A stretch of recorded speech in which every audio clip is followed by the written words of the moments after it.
So we have Internazionale and PSG setting up what will be an absolutely cracking Champions League final. But what will happen in the end of season spectacular? Well, I've simulated the match over 100 times, and the results are coming at you next.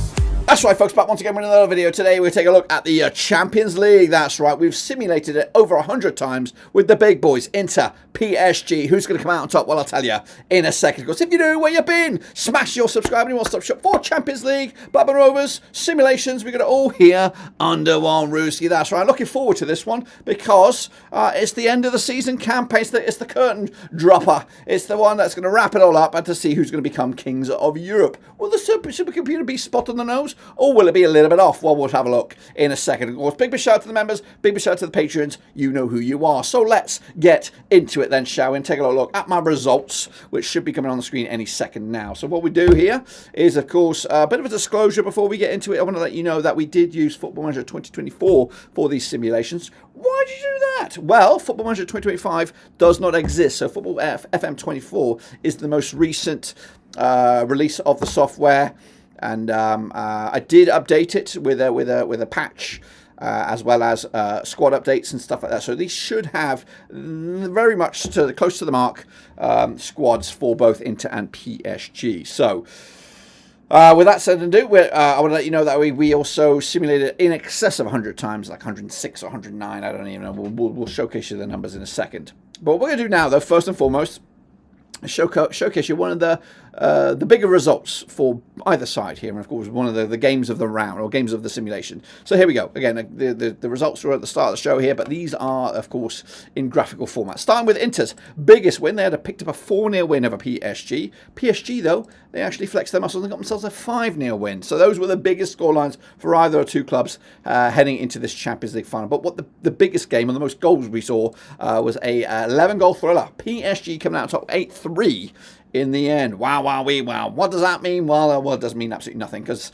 that could have been a one-off, or it could have been a one of many. Well, we'll have a look in a second. Let's take a look then at the goal scorers for Internazionale. Then we're going to roll through them here, and of course, hopefully because I don't know the ins and outs truly of Inter's squad, so hopefully it's right.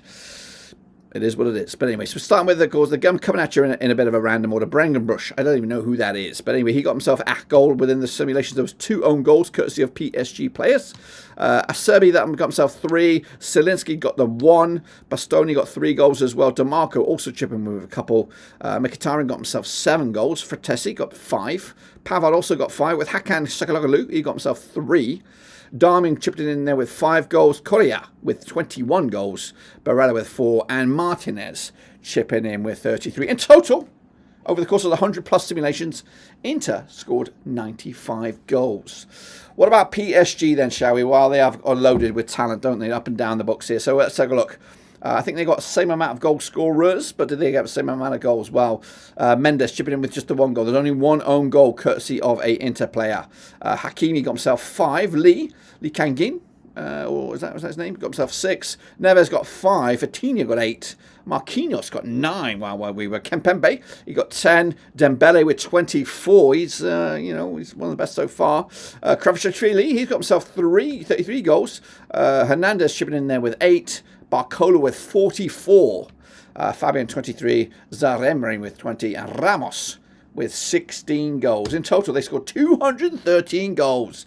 Goodness gracious me. Does that paint a picture for you? Well, if it doesn't, well, the next couple of graphics might. Let's combine the top 10 goal scorers then from both Inter and PSG, courtesy of those 100-plus simulations. Well, 10th spot is Marquinhos, chipping in there with 9 goals. Kempembe's in 9th spot with 10 goals for PSG. Ramos is up there with 16 goals in 8th spot. Sarzemri got 20 goals. He's up there in 7th. Correa is the first entrant in the top 10 for Inter with 21 goals. Fabian's up there with 23. Dembele up there with 24. Kvaratskhelia there with 33. Martinez also up there with 33. But the main man, of course, it's Barcola with 44 goals to his name within the simulations. But how many simulations were there, Dirk? How many were there? Well, I'll tell you. There was, in fact, 103 simulations between these two sides. Of course, they did span 90 minutes, extra time, and penalties. But this is kind of the main takeaway here. The rest of the video is kind of a bit of fluff, but if you're interested, of course, talking about extra time, talking about penalties and all that kind of drama, there might be, especially once I do the reveal here, if your side's definitely doesn't look like it's going to win jack shit, there might still be a silver lining in this video. So just hang tight. So, at the 103, Inter only 123. It's pretty criminal, pretty bad, pretty low. PSG winning 80 of them. Goodness gracious me. But what about the games within 90 minutes? Maybe all the games that PSG won after 90 minutes. Maybe. Well, there was actually 85. 85, so it's quite a high amount of games ending within the 90. So it's not looking good here for Inter at this moment. They won just 17 of the games against Inter within 85, within the 90 minutes, sorry. And PSG winning 68 of them, so quite comfortably. What about games that went into extra time? We're just talking about the 30-minute period there. Not penalties, not beforehand. We're talking about games that were level after 90, gone into extra time. How many of them did we have? We had 9, just 9 of them. Maybe. This is the moment. Nope. Inter, shambles. Just the one win within extra time. Goodness gracious me. But what happens if the game gets dragged beyond 90? Beyond the extra time? And we're talking about the dreaded penalties. What happens if that's the case? The scenario that we are brought up this Champions League final. Well, we had 9 of those. Oh, yeah.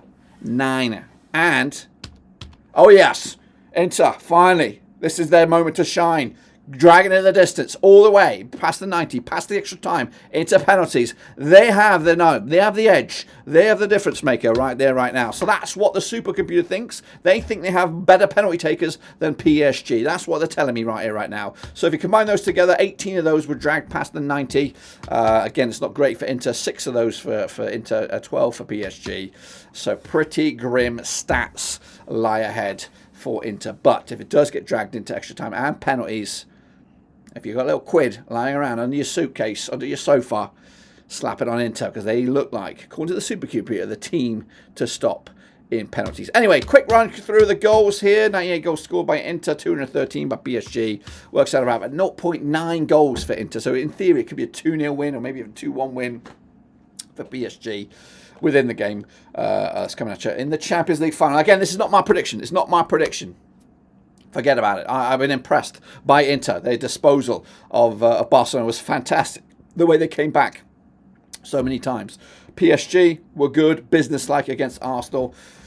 And were fantastic to get to the final themselves. So I don't think it's as plain sailing as the simulations make out. I think I've got my own opinion, which we will look at another day. So make sure you come back for that. Make sure you subscribe and smash like. Just let me know your thoughts about the simulations. Do you agree with them? Do you disagree with them? And of course, would you like to see more of them? I do have a few more under my sleeve, and hopefully we'll get to those as the days go by. But until then, subscribe, smash the like. Catch you later. We're done.